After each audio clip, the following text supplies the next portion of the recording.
پچھلے دنوں کے جو واقعات تھے اس حوالے سے شفیع اللہ خان صاحب نے بھی روشنی ڈالی. ہر قوت کو شکست ہوئی اور عوامی قوت کو فتح حاصل ہوئی اور جناب سہیل افریدی صاحب عمران خان کا انتخاب اس کرسی پر براجمان ہو گئے.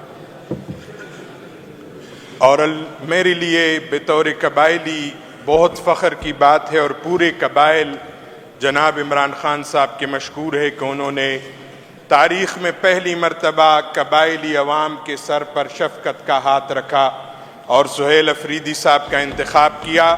ہم پورے قبائل جناب عمران خان صاحب کے مشکور ہے اور ان قوتوں سے قبائل انتہائی نالا ہوئے اس دوران کہ جب انہوں نے قبائلی وزیر اعلیٰ کی مخالفت میں یہاں پریس کانفرنسیں کی اور کہیں پر وفاقی حکومت عدالتوں کے چکر کاٹ رہی تھی، لیکن اللہ الحق ہے عمران خان کا وزیر اعلیٰ یہاں پر براجمان ہوا اور عوامی قوت جیت گئی تھی.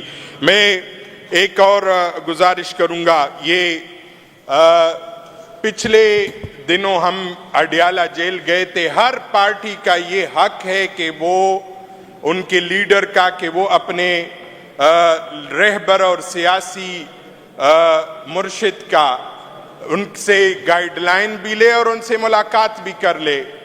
پچھلے دنوں ایک شرمناک واقعہ، یہ پچھلی دفعہ بھی اس طرح کے واقعات ہو چکے، لیکن یہ واقعہ عجیب تھا کہ ہم سب تقریباً اکثریت ایم پی ایز بمائے چیف ایگزیکٹیو اور leader of the house Adiala jail کے باہر ہمیں روک دیا گیا اور لیڈر سے ملاقات نہیں کرنے دی گئی. اس دوران وزیر اعظم سے ہماری سی ایم صاحب کی بات ہو گئی. وزیر اعظم صاحب نے کہا میں پوچھ کر بتاتا ہوں. وہ کون ہے جس سے پوچھ کر بتا رہے آپ اتنے بے بس ہیں، آپ اتنے کمزور ہیں، آپ اتنے گرے ہوئے ہیں، آپ اتنے نیچ پر آ گئے کہ کرنل سے آپ کو پوچھنا پڑ رہا ہے کہ میں آپ کی اجازت لوں کہ آپ کی لیڈر سے ملاقات ہو جائے.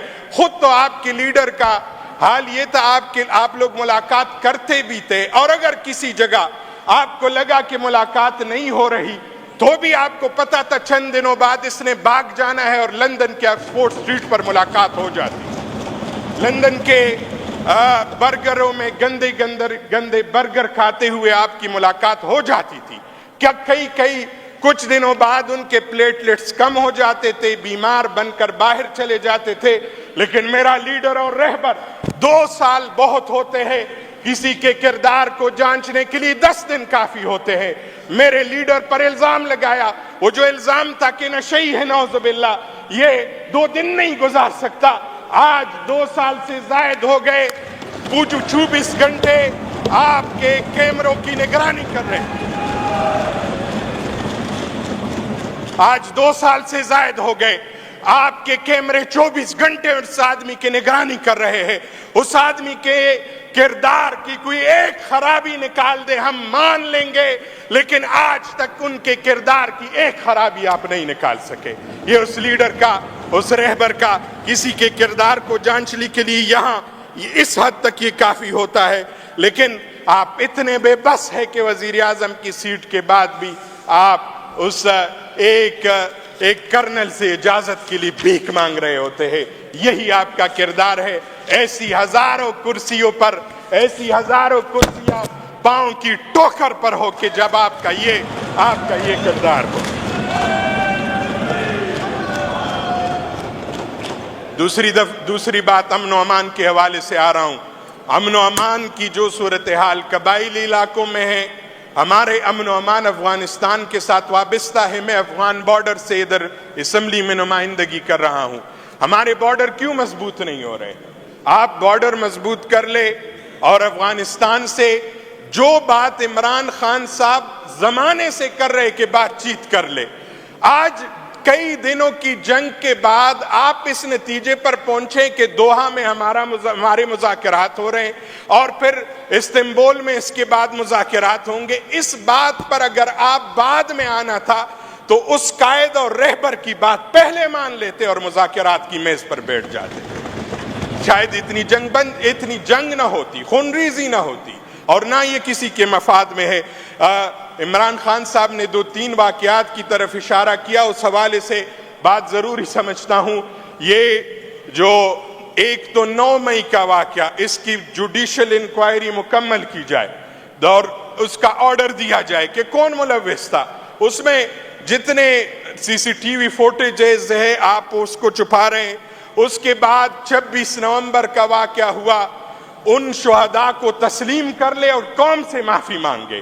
اور اس کے بعد آپ کا یہ ظلم بڑھتا رہا. ریسنٹ واقعہ تحریک لبیک پر ہوا.